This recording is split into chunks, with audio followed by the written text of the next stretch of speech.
రేపటి ఉదయం సరిగ్గా 10 గంటలకి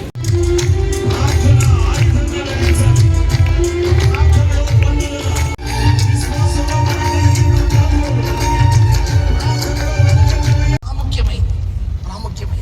చూడండి, షడ్రక్ మేషక్ అబేద్నెగోల విశ్వాసం ఎంత గొప్పదో చూడండి, ఎంత గొప్ప విశ్వాసమో చూడండి.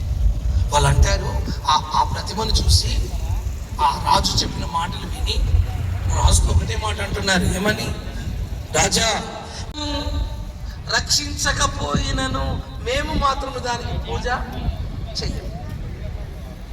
అగ్నిగుండాన్ని 7 అంతలుగా చేసిన వీరేమన్నా భయపడ్డారా? వీరేమన్నా వణుకుతున్నారా? వీరేమన్నా జడుస్తున్నారా అని రాజు చూస్తే వీరు చెడియరే, కదలరే, ఏమాత్రం భయపడరే. అగ్నిగుండానికి సమీపంగా వీరిని తీసుకుని వెళ్ళినా ఏమాత్రం కూడా వీరు కలవరముతో భయముతో వణకడం లేదే.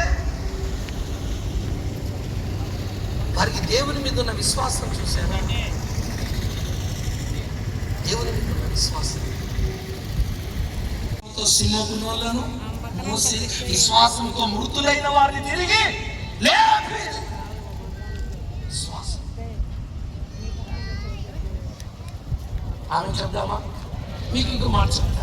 విశ్వాసం అనేది బైబిల్లో ఆవగింజంత విత్తనముతో పోల్చాడు. విత్తనము మొలకొస్తుంది కదా, ఆ మొలక పైకి చిగురు వస్తుంది, అలా పైకి చిన్న కొమ్మలు వస్తాయి, తర్వాత చెక్క అవుతుంది, చెక్క అయిన తర్వాత పూలు వస్తాయి, తర్వాత కాత వస్తుంది, తర్వాత ఏమొస్తాయి? పండ్లు వస్తాయి. ఇవన్నీ చూడండి, ఈ దశలన్నీ మొక్క దశ, చెట్టు దశ, పుష్పించే దశ, కాసే దశ, ఆ పండ్లున్న దశ, ఇవన్నీ కూడా మొదట్లో ఎందులో దాగి ఉన్నాయి? ఆ విత్తనంలో దాగి ఉన్నాయి. అంటే అర్థం ఏంటంటే నీ విశ్వాసంలోనే నీ అభివృద్ధి దాగి ఉంది. ఆమె చెప్దామా? హల్లెలూయా. నీ ఆ విత్తనముగా దేవుని మీద విశ్వాసమును ఉంచగలిగితే, నీ విశ్వాసం సరి అయినదైతే తప్పకుండా నువ్వు చూపిస్తావు.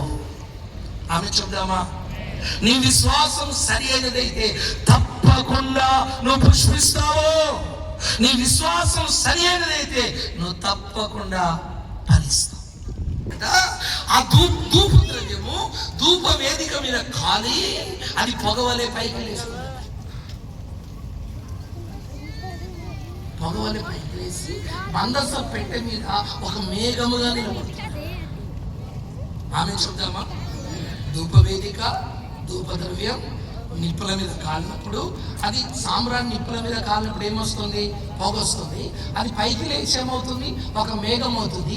ఆ మేఘం మందస పెట్టె మీద నిలబడుతుంది. నేను అంటాను, నువ్వు ప్రార్థన చేయడం ఎప్పుడైతే ప్రారంభిస్తావో నీ ప్రార్థన నీ మీద ఒక మేఘంగా మారిపోతుంది. ఆమె చెప్దామా? హల్లెలూయా. ఎప్పుడైతే మేఘంగా మారుతుందో అప్పుల వేడితో, సమస్యల వేడితో, నిందల వేడితో, కుట్రాలితనముతో, క్యాన్సర్తో, మరణముతో, జీవిత సమస్యలతో, కుటుంబ సమస్యలతో ఈరోజు నీ హృదయము, నీ కుటుంబము, నీ ఇంటి వాతావరణం అంతా వేడెక్కిపోయింది కదా. నువ్వు ఆ వేడి వాతావరణంలో ఎప్పుడైతే ప్రార్థన చేయడం ప్రారంభిస్తావో నీ ప్రార్థన వేడిగా ఉన్న ఆ సమస్యల వేడిగా ఉన్న నీ మీద నీ ప్రార్థన ఒక మేఘంగా మారుతుంది. చెప్పండి, ఆ మేఘం చల్లదనాన్ని ఇస్తుందా, వెచ్చదనాన్ని ఇస్తుందా? కాస్త చల్లదనం. ఎప్పుడైతే స్వామి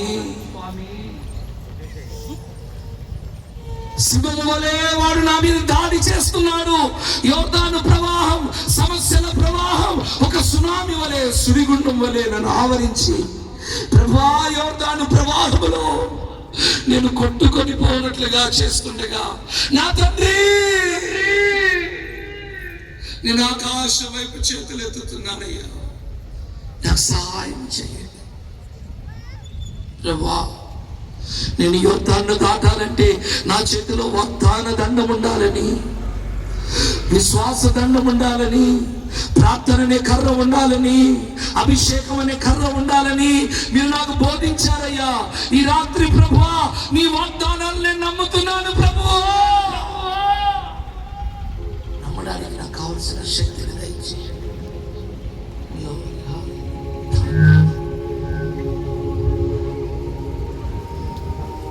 ఒక క్షణం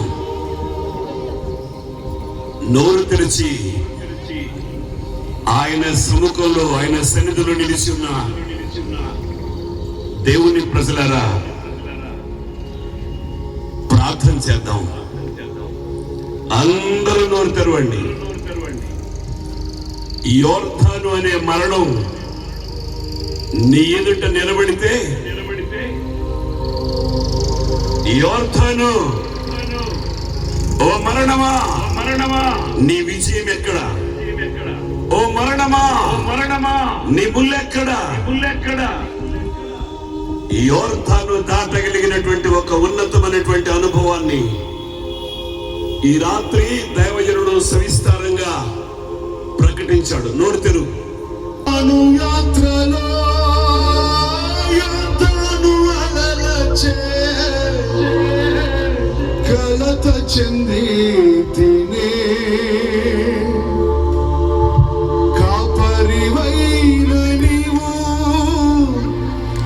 దహించు అగ్నిగా మా ముందు నడచితివే.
ఆకాశమందుండి మీ బిడ్డలు దృష్టిస్తున్న తండ్రి, ఒక్కసారి ఎత్తిన మీ బిడ్డల చేతులను చూడండి అయ్యా.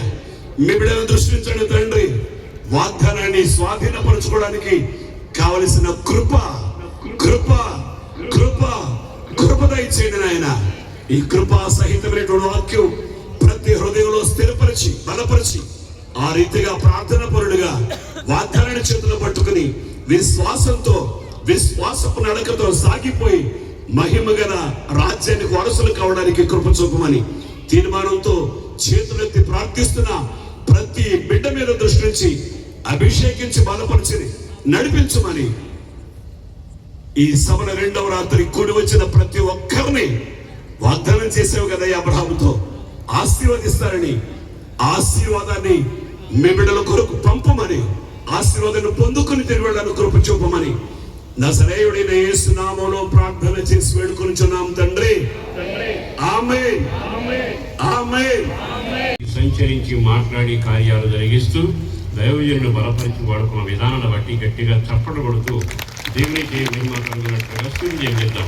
గట్టిగా యోబరు నుండి, రాజమండ్రి నుండి, అనకాపురం నుండి, విజయవాడ నుండి, చుట్టుపక్కల అనేక ప్రాంతాల నుంచి తరలి వచ్చిన దైవజనులందరికీ ప్రత్యేకంగా వందనాలు తెలియజేస్తూ దైవజనులు